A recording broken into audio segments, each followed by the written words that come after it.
Shalom. Welcome to 10 minutes on tools for a successful marriage. And today we're going to talk about a very important subject. How to deal with surroundings, which is the family and the friends. It's so important that we've made two videos. This is video number 1, part 1, and it'll be part 2 later. So first of all, we need to open something a bit to make us laugh a bit. Husband came home running and started screaming at his wife. "Why didn't you tell me your mother's come to live with us?" My wife is in shock. So I don't know what you're talking about. "Why didn't you tell me?" She said, "What happened?" He was very excited. "I was at the hospital today. The doctor took me aside, looked me in the eye, and said, 'Expect the worst.'" One of the most natural things that happens between couples is the tension between the couple and the family. The father, the mother, on both sides.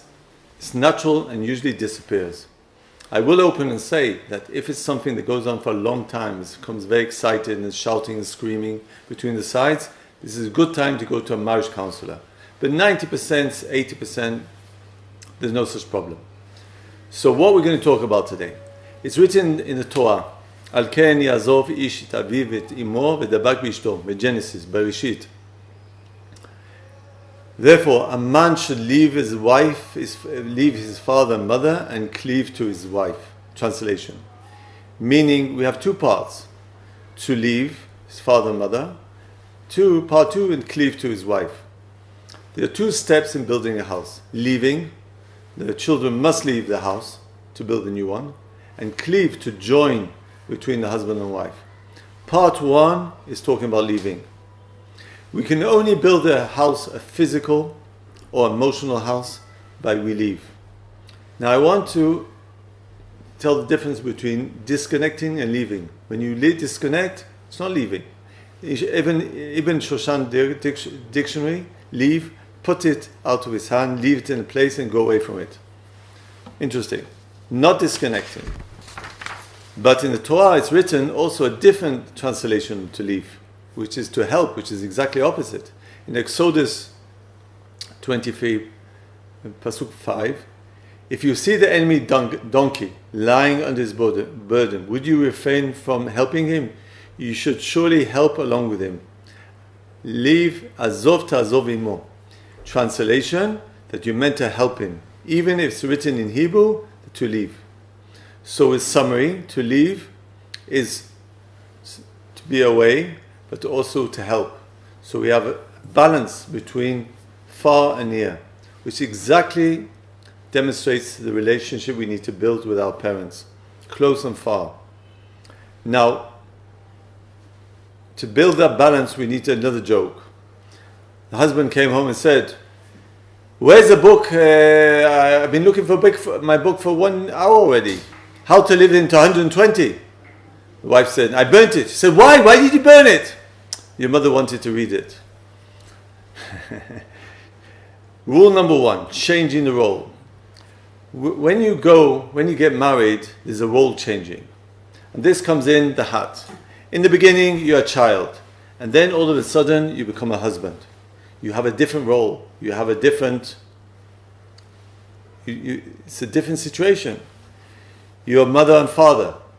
Your son gets married, you become what? A parent-in-law.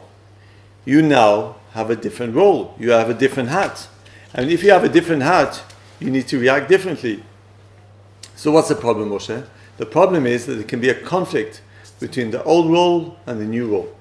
For example, let's say a son becomes a husband, but has a difficulty to become a husband. What does that mean? He's carrying on being a son. He's married, but he carries on acting as like he's not married. For example, story, a husband I knew, that every day he used to go and eat with his mother, like he used to do before he got married. And the wife begged, asked, prayed, "Please don't do it. I want to give you food." No, I have to go to eat with my mother." Are you married or not? Who is more important? That means you're still a son. You're not put the hat on and change. For example, a father-in-law can be a father. It's sometimes hard to him to become a father-in-law. As a father, he used to give advice, tell his son what to do. And all of a sudden, he gets married. And he carries on acting like they're not married. It doesn't work like that. Or he expects that you, like before the marriage, he used to come and be in Pesach, every Pesach, no question answered, and he expects it to carry on. No, there's a change of role. The hat has changed. That's rule number one. Rule number two, the partner is always number one. What does that mean? There's also a lot of conflict between the two parts. Who is more important? My husband or my wife or my parents? For example, the wife, the mother-in-law phones, I need help, please help me. The son jumps, runs out of the house and goes and helps his mom. So what's the problem? But at that moment exactly, his wife needs help. He didn't ask permission. He didn't ask if it's okay. He just went. Why? Because the mother-in-law, his mother and her mother-in-law, is more important than his wife. His wife is number two. Meaning, she's going to feel alone. She's going to feel deserted. That means we have a problem here. Because you put your wife as number two, not number one. And I will tell you immediately that if you want to go and help your parents, you need to ask her permission.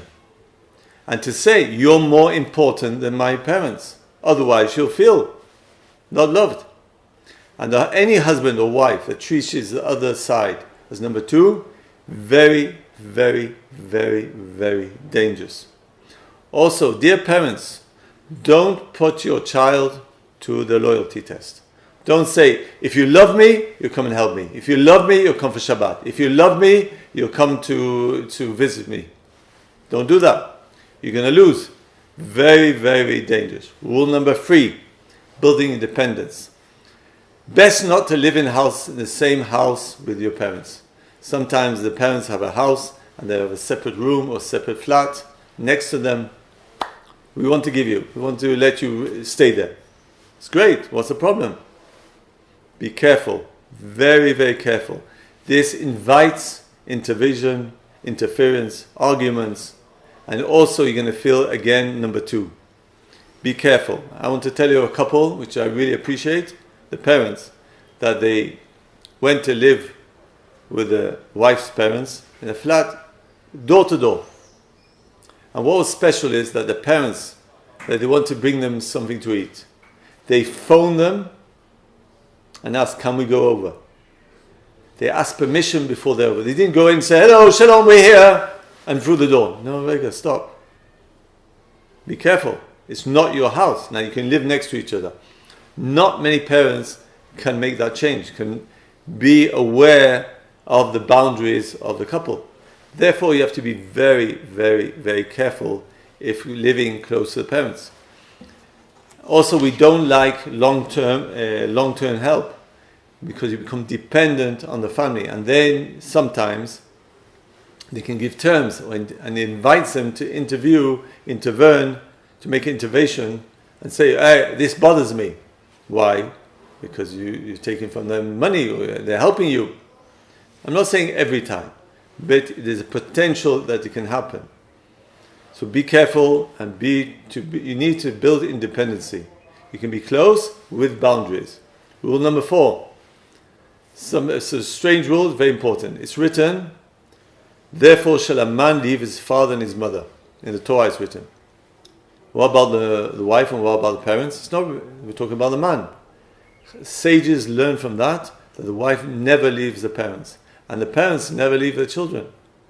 The man leaves his parents.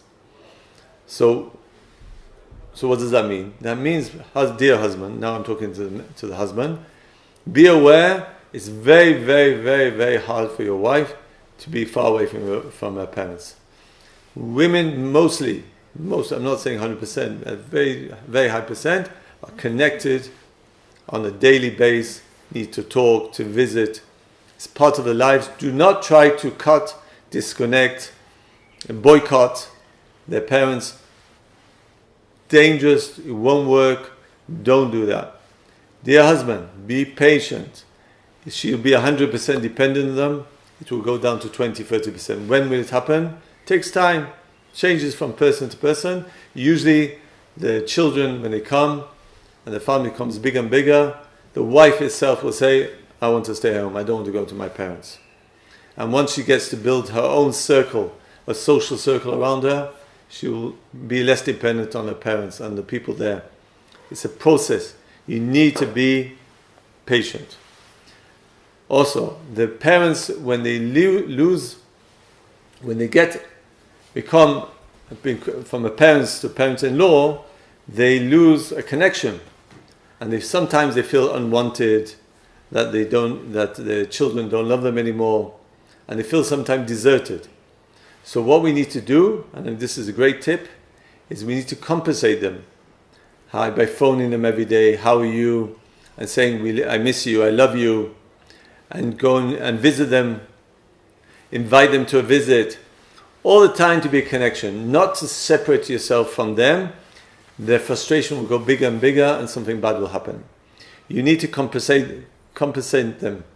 Now, I'll give you two small stories. The personal story, my father, when I got married, it was very hard for him. And I looked for something to keep him connected to me. And one day, I saw him cook sunflower seeds, the black ones that we like to eat.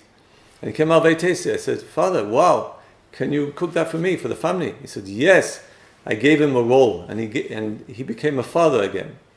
And he used to make these big bags of seeds, which every time I used to come, and we used to say, wow, fantastic, we eat it and we give it and he tastes it. And it was a big issue. And this way the father can give to his children.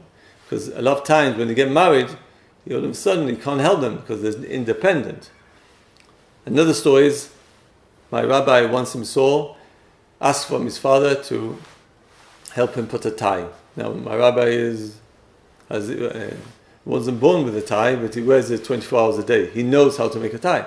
But when I saw the face of his father putting the tie, I understood. Now he's again a father helping his child, which is 50, 60 years old. But he still feels that he's giving. This is a very strong tool to be able to connect. Yeh Ratzon B'ezrat Hashem, that to always be connected. There will be patience. Shalom, Ahava, V'chibur. Amen. Ke Ratzon.